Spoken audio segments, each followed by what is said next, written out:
Halo, bertemu lagi dengan saya Irfan di iPhotonomics 3 Minute Theory. Kali ini, Photonomics akan membahas tentang model pertumbuhan dari Harold Domar. Oke, pertama, model ini dikembangkan oleh dua ekonom, yaitu Roy Harold tahun 1939 dan F.C. Domar tahun 1946. Asumsi yang digunakan, full employment, tidak ada campur tangan pemerintah, perdagangan asing, serta penyesuaian investasi dan kapasitas produksi, dan tingkat harga dianggap konstan. Model ini menyatakan, semakin banyak kalian menabung, akan semakin banyak dana yang terkumpul.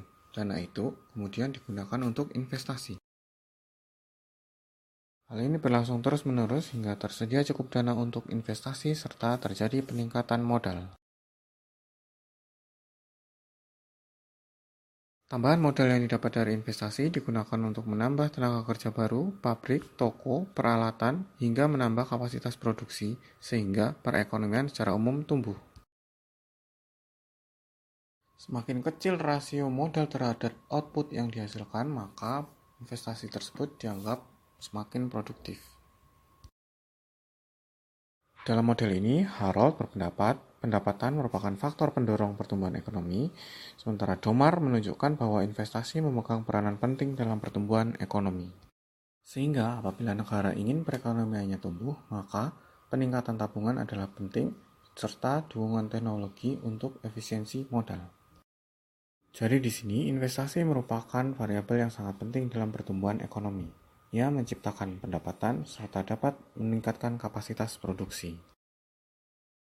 Selanjutnya, kita bisa mengukur produktivitas dari investasi dengan melihat nilai capital output rasionya.